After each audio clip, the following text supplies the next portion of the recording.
শিল্পী সমিতির নবনির্বাচিতদের নিয়ে শপথ গ্রহণ অনুষ্ঠানের পরেই কলঙ্কিত এক অধ্যায় রচিত হয়েছে বাংলাদেশ চলচ্চিত্র উন্নয়ন কর্পোরেশন এফডিসির।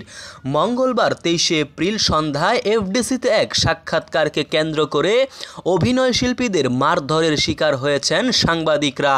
জানা গেছে, এদিন শপথ গ্রহণ শেষে সমিতির অফিসে খবরের কাগজ পত্রিকার সাংবাদিক মিঠুন আল মামুন সাক্ষাৎকার গ্রহণ করছিলেন ময়ূরীর মেয়ের।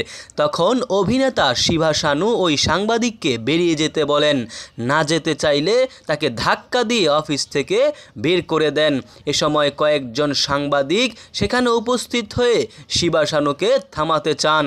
তখনই শিল্পী সমিতির আরেক নেতা চিত্রনায়ক জয় চৌধুরী মার বলে সাংবাদিকদের দিকে তেড়ে যান। এরপরই পরিস্থিতি নিয়ন্ত্রণের বাইরে চলে যায়। মুহূর্তেই এফডিসির রণক্ষেত্রে পরিণত হয়। আহত হন বেশ কয়েকজন সাংবাদিক। উপস্থিত সাংবাদিকদের অনেকেই দাবি করেন এই হামলায় সরাসরি জড়িত ছিলেন চিত্রনায়ক জয় চৌধুরী, অভিনেতা শিবা শানু ও আলেকজান্ডার ও। এছাড়াও কেউ শিল্পী সমিতির সহসভাপতি চিত্রনায়ক রুবেলকেও হামলার জন্য দায়ী করেছেন।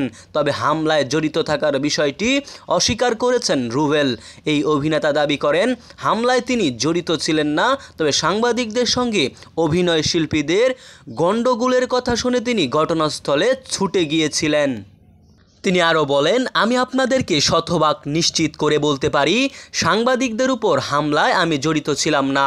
শপথ গ্রহণ শেষে যখন আমি জানতে পারি অভিনয় শিল্পীদের সঙ্গে সাংবাদিকদের গণ্ডগোল চলছে, তখন আমি সেখানে ছুটে যাই। ঘটনাস্থলে গিয়ে পরিস্থিতি নিয়ন্ত্রণে আনার চেষ্টা করি।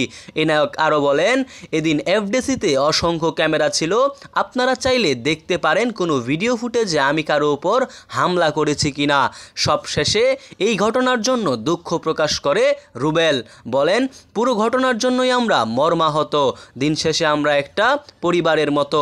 পরিবারে যখন এ ধরনের কোনো সমস্যা হয় তখন আমরা সকলে একসঙ্গে বসেই সমাধান করার চেষ্টা করি। এবারও সেটাই করব। মোহাম্মদ সায়েম সরকার, নিউজ বাংলাদেশ 64।